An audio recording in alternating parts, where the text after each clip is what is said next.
An object of mass 5 kg is projected with a velocity 20 meter per second at an angle of 60 degree to the horizontal. At the highest point of its projection path, the projectile explodes and breaks up into two fragments of masses 1 kg and 4 kg. The fragments separate horizontally after explosion. The explosion releases internal energy such that kinetic energy of the system at the highest point is doubled. Calculate the separation distance between the two fragments when they reach the ground. That is question എന്താ പറഞ്ഞിരിക്കുന്നത്, ഒരു object നമ്മളിങ്ങനെ project ചെയ്തു, at the highest പോയിന്റിൽ എത്തുമ്പോൾ it explodes into two fragments so that such that the kinetic energy of the projectile at the highest point is doubled. ഇപ്പം 10 ആണെങ്കിൽ അതിൻ്റെ 20 ആവും, 100 ആണെങ്കിൽ 200 ആവും. ക്ലിയർ അല്ലേ? അതുപോലെ തന്നെ angle of projection, this angle is given as 60 degree and velocity with which it is projected is u is given as 20 meter per second. The initial mass of the object is 5 kg. That is given mass is equal 5 kg, u is equal 20 meter per second, and alpha is equal 60 degree. Clear? Now, that's a linear momentum. What is linear momentum? Is mass into linear velocity. Momentum is mass into velocity. അപ്പോൾ linear momentum നമ്മൾ consider ചെയ്യുകയാണെങ്കിൽ mass into linear velocity ആണ്. അപ്പം mass എത്രയാണ്? Before explosion the mass is 5 kg. Linear velocity എന്താണ്? This is the velocity u. അപ്പോൾ linear velocity പറഞ്ഞാൽ ഈ ഡയറക്ഷനിലുള്ള velocity, that is u into cos 60, that is u 20 cos 60. അപ്പോൾ നമ്മൾ ആ ഡയറക്ഷനിൽ linear velocity ഡയറക്ഷനിലുള്ള momentum, that is 5 into 20 cos 60 will get 50 Newton second. Clear?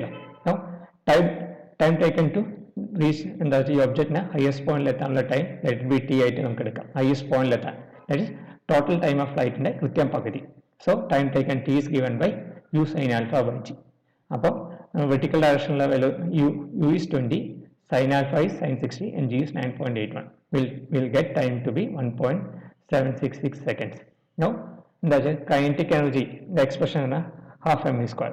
അപ്പോൾ kinetic energy before explosion എന്തായിരിക്കും? Kinetic energy എന്താണ്? Total mass is 5 and velocity എന്താണ്? Linear velocity. Linear velocity is 20 cos 60. Clear? അപ്പോൾ അത് സബ്സ്റ്റിറ്റ്യൂട്ട് ചെയ്യുമ്പോൾ half into 5 into 20 cos 60 square. So kinetic energy before explosion we can find out to be 250 joules. It said that after explosion this kinetic energy is double. That is kinetic energy after explosion will be double. That is 2 T. That is 2 into 250 will get 500 joules എന്ന് കിട്ടും. Clear? Now we'll consider the അപ്പോൾ മുകളിലെത്തി അതുവരെയുള്ള എത്തുന്ന തൊട്ട് മുമ്പുള്ള kinetic energy എത്ര കണ്ടുപിടിച്ചു, അതിന്റെ മൊമെന്റ് എത്രയാണ്, time of flight to reach the maximum point നമ്മൾ കണ്ടുപിടിച്ചു. Now we will consider the particle is to break into two parts of 1 kilogram and other 4 kilogram. That is, let m1 and m2 be the masses of exploded parts of projectile and u1 and u2 be the velocities of the parts m1 and m2 respectively. അപ്പോൾ m1 എത്രയാണ്? 1 കിലോഗ്രാമും m2 4 കിലോഗ്രാമും assume ചെയ്യാം. m1 മാസിന്റെ velocity let it be u1 ഉം m2 മാസിന്റെ velocity let it be u2 after explosion. Clear? Now applying principle of conservation of momentum applying the momentum before explosion will be equal to momentum after explosion. Momentum എന്താണ്? mv. That is momentum after explosion m1 u1 plus m2 u2. m1 u1 plus m2 u2 will be mv cos alpha. mv cos alpha നമ്മൾ already കണ്ടുപിടിച്ചു. m1 m2 substitute ചെയ്യാം, m1 1 ഉം m2 4 ഉം substitute ചെയ്യാം. So we'll get an u plus 4u2 is equal to 50 കിട്ടും. Let be our expression number 1. Now second we will consider the kinetic energy expression. Kinetic energy after explosion is 500 എന്ന് നമുക്ക് കിട്ടി. Clear? Kinetic energy after explosion and the half m1 u1 square plus half m2 u2 square, that is equal to 500. m1 into m2 യുടെ value substitute ചെയ്യാം.